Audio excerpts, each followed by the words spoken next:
Hello everyone, welcome back to my YouTube channel. And आज हम इस वीडियो में सॉल्व करेंगे क्लास 10th का साइंस का पोलिस्टार सैम्पल पेपर 1।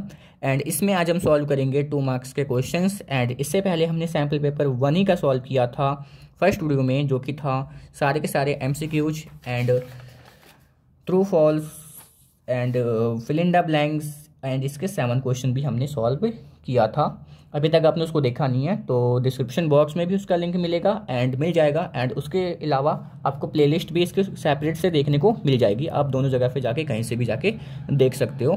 ठीक है, तो आज हम सॉल्व करेंगे ना जो क्वेश्चन नंबर जो ये 2 मार्क्स के हैं, इसके सारे के सारे पार्ट सॉल्व करेंगे।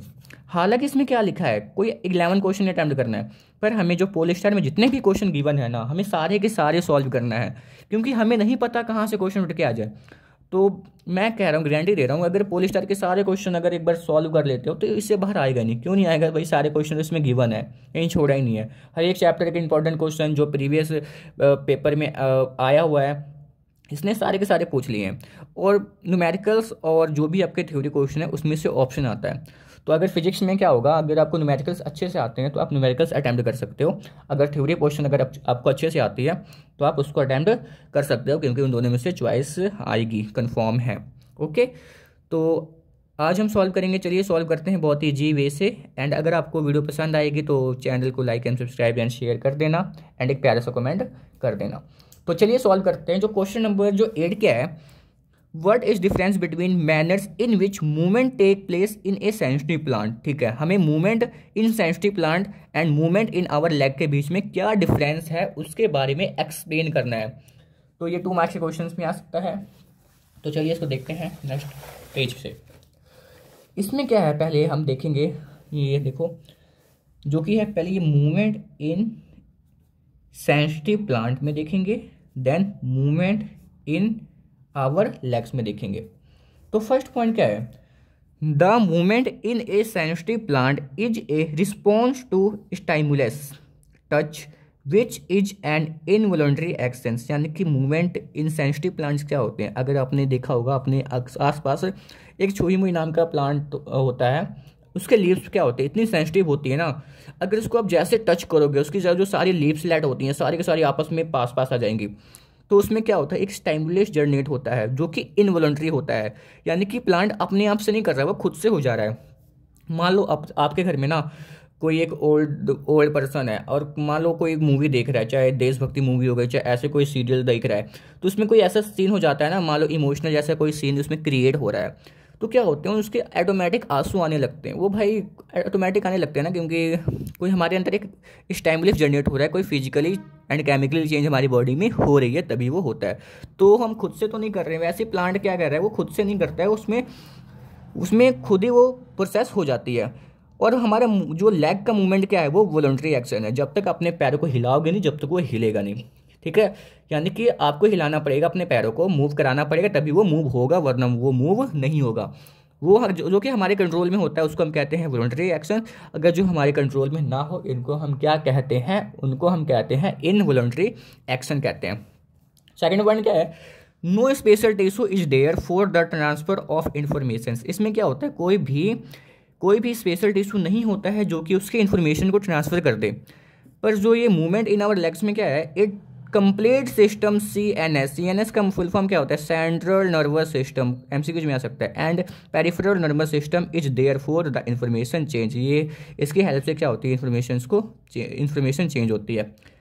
Plant cell do not have specialised proteins for movement, animal cell have specialised proteins which help muscles to contract. ये जो 3 पॉइंट है आपको अच्छे से लिख के आना है।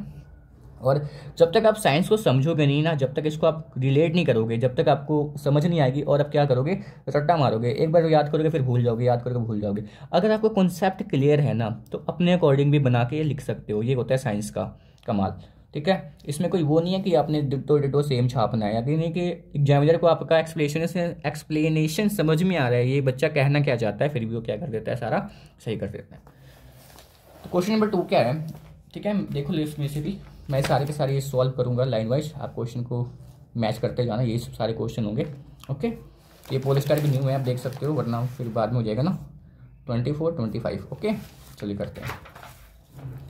इसमें क्या है, the magnification produce by a plane mirror is +1। Okay, what does the this means, ये +1 का मीनिंग क्या है ये पूछा है। The magnification produce by a plane mirror is +1 it show, ये क्या शो करता है, that the image form by the plane mirror is of the same size as that of the object. इसमें क्या होता है, जो भी मिरर होगा ना वो सेम साइज का ही इमेज बनाएगा जितना जितना साइज का ऑब्जेक्ट है। दोनों की इमेज क्या होगी, सेम ही साइज की होगी। ये जो पॉजिटिव साइंस क्या रिप्रेजेंट करता है, जो भी हमारा इमेज फॉर्म होगा वो क्या होगा, वर्चुअल एंड इरेक्टिव फॉर्म होगा। तो ये था हमारा क्वेश्चन नंबर, नेक्स्ट क्वेश्चन का आंसर।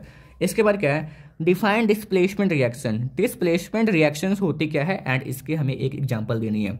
देखो डिस्प्लेसमेंट रिएक्शंस होती क्या है, अगर कोई एक हाई रिएक्टिव मेटल्स वो हटा दे यानी कि डिस्प्लेस कर दे लो रिएक्टिव मेटल्स को, इसी को हम क्या कहते हैं, डिस्प्लेसमेंट रिएक्शंस कहते हैं। यानी कि मान लो आप क्लास 10th में हो, आप इजीली जाके ना क्लास 5th वाले को हटा सकते हो, है ना। अगर आप बोल भी दोगे फिर भी वो हट जाएगा, नहीं बोलोगे 2 थप्पड़ मारोगे फिर भी वो हट जाएगा। तो क्या है, आप एक हाई रिएक्टिव हो गए जो कि आप इजीली से उनको डिस्प्लेस कर सकते हो। तो क्या क्लास 5th का बच्चा आके तुम्हें बोल सकता है हटे यहाँ से, नहीं बोल सकता ना, उसको पता है भाई हटेगा तो है नहीं, ठीक है। तो इसमें भी क्या होता है, अगर कोई एक हाई रिएक्टिव मेटल हो वो इजीली से क्या कर सकता है, लो रिएक्टिव मेटल को डिस्प्लेस कर सकता है। तो ये आयरन हाई रिएक्टिव था, कॉपर लो रिएक्टिव था, इसने इसको डिस्प्लेस किया, देखो आयरन सल्फेट बन गया एंड इसके बाद कॉपर क्या हो गया, बाहर निकल गया। एस का मतलब होता है सॉलिड, ए क्या का मतलब होता है एक्वस, ठीक है।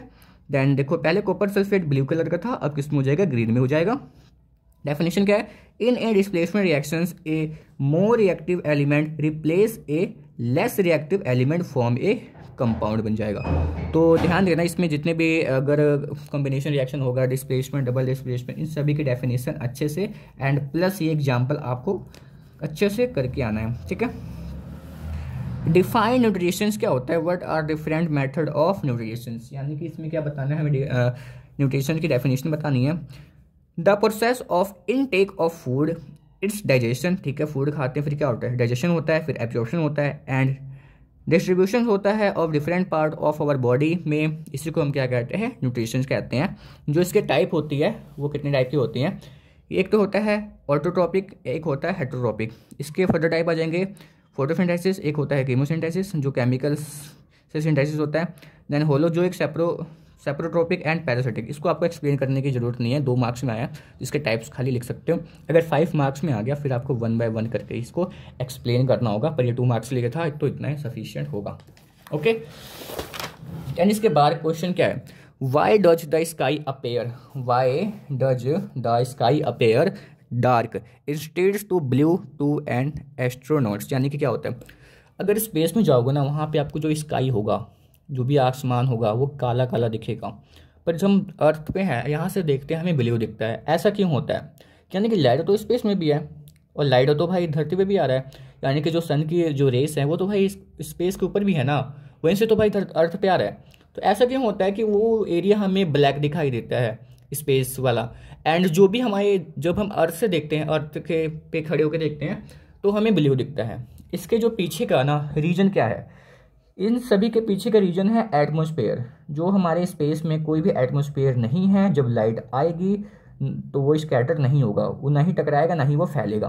पर जो हमारे अर्थ में क्या होता है, एटमॉस्फेयर होता है, जिसके कारण क्या होता है, जब भी सन की रेस आती हैं आपस में स्कैटर होता है और फैल जाता है, जिसके कारण हमें जो स्काई है अर्थ पे ब्लू दिखता है और जो स्पेस में क्या दिखता है, ब्लैक दिखाई देता है, ठीक है। The sky appear dark instead of blue to an astronauts because there is no atmosphere in the outer space, okay, that can scatter the sunlight as the sunlight is not scatter, नहीं होता है scatter. Light reach to eye of the astronaut, से कौन होते हैं, जो space में जाते हैं ना, space traveller and the sky appear black to them, उनको क्या दिखता है वहाँ पे, जो स्काई होता है वो ब्लैक दिखाई देता है, किसको, एस्ट्रोनॉट्स को, जो कि स्पेस ट्रेवलर होते हैं।